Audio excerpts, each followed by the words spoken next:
Yo, good day mga boss. Panibagong araw, panibagong misyon. So yan, nandito ngayon tayo sa beta shop natin, no? At dahil mag-water change tayo ngayon. Yan, yung mga iilan iwa-water change natin, pero yung mga tulad na itong good condition pa yung water, hindi natin sila water change. Yung mga alam lang natin na tumataas na yung ammonia ng tubig, yun yung mga papalitan natin, no? So yan, kitang-kita nyo naman yung mga beta natin dito mga boss, oh. Nagsisilakihan na sila. Yan, going ano na to, mga going 3 months old. Mga own breed natin na Dambo, no. So yan. So ito, mga iilan dito yung water change natin. Yan, medyo lumalabo na. So yon mga boss, maglagay nga pala tayo nito, no. Pag mag-water change tayo para mas mabilis, dahil hindi naman natin 100% papalitan para hindi ma-water shock. So yan, babawas lang natin yung tama, no, mga 50% or 80% tatanggalin natin. So gamit tayo nito.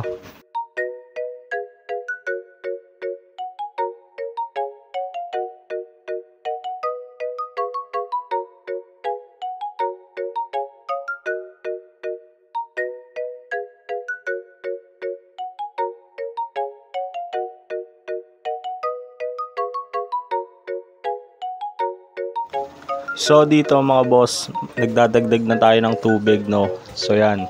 So direct gripo nga pala yung gamit natin para mabilis lang. So all goods naman yung ating mga beta. Yan. So direct gripo na. Kahit hindi natin binabawasan yung tubig ng ibang tanks, is kailangan din natin lagyan yan para pantay-pantay sila, no. At para iba rin yung makasagap din sila ng panibagong tubig, no. Kaya kung mapapansin nyo, kapag yung beta, panibago yung tubig nila kahit papano, iba yung sigla nila. So parang masaya sila, no. Yan, so dagdagan pa rin natin yung mga yan. Wag muna natin sila 100% na water change. Yan, baka mabigla. So yan, saktuhan lang. Tapos yung mga mamaya, yung mga dahon na nasa tanks nila, is papalitan na rin natin, no, kasi nagkatas na yan, eh. So kailangan na rin natin palitan yan. Every water change natin, mas maganda palitan na natin yung mga dahon, no, para mas maganda yung quality nila ulit. Kasi minsan nasa dahon na yung sakit, eh. Minsan nanggagaling na sa dahon yung sakit niyan. Mabilis din makasira ng tubig yung dahon minsan, no. Kaya mas safe kung papalitan din natin pati yung dahon. So dito mga boss, ang pansin ko dito sa mga neon natin, nagbabakbak na sila, no. So yung isang neon dito mga boss, ito, ano na siya, neon na yung kulay niya, no. Nung nakaraan, last week, may halo pa siyang para siyang AOC na green eye, pero ngayon yan, nagbakbak na siya. Neon na siya ngayon. Mga molting pa tong iba natin dito mga boss, dahil mga ano pa lang to, mga going 3 months old.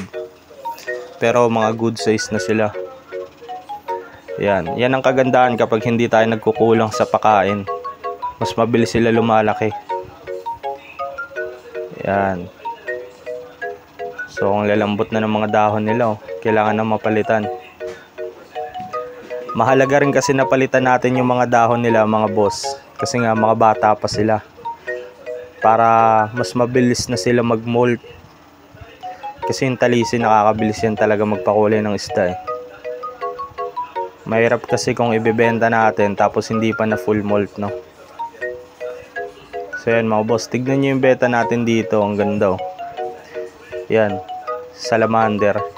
Magkakapatid yan mga boss, pero iba-iba silang kulay, no. Kasi yung tatay ng Dabo Ear natin is parang may pagka-pineapple. Yung female niyan is parang blue, blue salamander kung di ako nagkakamali. Pero yung nilabas nila, halos lahat ng salamander na kulay na ilabas nila, no. Kaya ang daming pagpipilian. So meron tayong male and female niyan sa mga Dabo Ear, kung gusto nyo magsalang, no. Yan, mga nagbabubble-ness na rin yung mga male natin dito ngayon, no. So all goods lagi dapat yung tubig. Yung buhay kasi ng beta sa atin nakasalalay, no. Kapag pabaya tayo sa kanila, mabilis sila namamatay. Kaya dapat natin sila alagaan, lalong lalo yung tubig nila.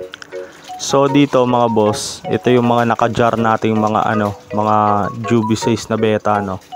So yan. So lagyan din natin sila ng mga tubig. Kasi itong area na to is naaarawan to sa lapag, no. Kaya nababawasan yung tubig nila kapag naaarawan. So dagdagan lang din natin yan para mas presko sila, no. Kasi mamaya maaarawan na naman sila.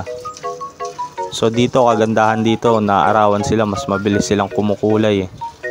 Tsaka yung quality ng tubig nila hindi basta-basta nasisira. Ayan, medyo bawas na nga to mga boss, eh.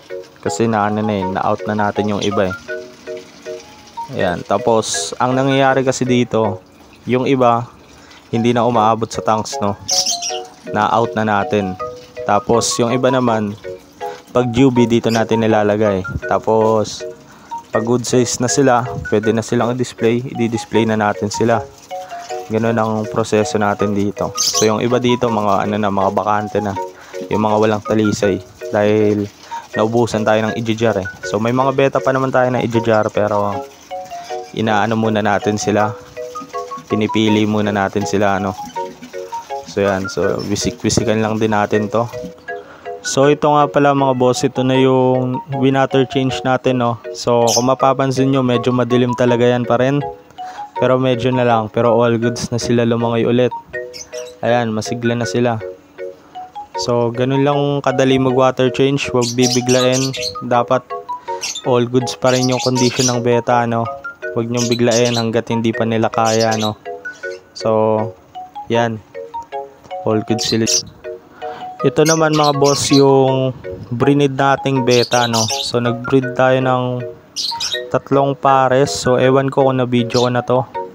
Yan, so bali nag-breed tayo ng 3 pares, and then yung nasa gitna na isang pares, no, is namatay yung mga fry nila, nalusaw lahat, no. Hindi ko alam kung bakit, no. Siguro mahina yung parents na yon, kaya bumigay din yung mga fry. Kasi itong mga ibang mga fry natin dito is buhay na buhay pa. Yan, so malapit na mapulyot yung tubig nila. Kung mapapansin nyo, malabo na. So kailangan na natin silang ilipat sa grow out sa mas madaling panahon, no, para hindi na rin sila malusaw. And then ang napansin ko rin talaga, kapag mahina yung breeders natin, mahina din yung fry. So nagulat ako, sobrang ganda ng breeder na yon, pero naubos yung fry nila, no. Hindi naman umulan, hindi rin sila naarawan, no. Sadyang nalusaw lang talaga yung mga fry. So pinakain pa natin yon. And then kung mapapansin nyo, yung mga kitikiti dyan, wala pa yan nung nandyan pa yung mga fry. So hinayaan ko na lang itlogan ng lamok para mapakain din natin yung mga kitikiti na yan doon sa mga beta nating iba. So hindi sila kinain ng mga kitikiti, no. So dito naman meron tayo ditong isang mga fry na neon line. Yan, female neon, yung tatay is fancy. Yan, so dito yata tayo bumawi dahil medyo marami talaga to. Ayan, so may mga nalusaw na dito mga boss, pero sadyang marami pa rin, no. So ito yung pagsasamahan natin dun sa grow out, no. So yung fry kasi na isa is puro copper, so madaling tandaan, pure line yon. Tapos ito crossbreed, no. So bali ililipat natin to mamaya, itong mga fry na to, sa grow out doon sa taas, dahil meron tayong bakanting isang grow out doon, no. So yun mga boss, nandito tayo sa mga grow out natin. So ito nga pala yung siguro mga nasa 1 buwan na to, mga 1 month old na neon line. Ayan, so medyo marami rin sila. So pinakain nga pala natin sila ng BBS, no. Yan, so meron ditong mga ibang kulay, pero crossbreed natin yan ng avatar tsaka copper yata, hindi ako nagkakamali. So yan, nanginginain sila ngayon sa mga BBS na nilapag natin, no. And then meron pa tayo dito mga boss, mga Itong mga hindi natin na jarring, ayan, mga juvenile. So dito assorted strain na. Ito yung mga nahuhuli sa mga grow out. So pinagsama-sama na natin sila para magkaka-same size and hindi sila mag-agawan sa pagkain, no. Hindi sila nauunahan. So yan. So medyo malapit-lapit na rin to. Tapos ito naman yung isa nating mga beta na ano to puro copper, no. So karamihan dito copper na plakat. Yan, so merong ilan dito ng mga ka-size nila na ibang beta, no. Pero karamihan dito is copper. Ewan ko, nakikita nyo madumi kasi yung tubig. Ayan. So kumakain din sila, no. Yan, medyo madumi lang yung tubig, mga boss. So copper to, mga copper.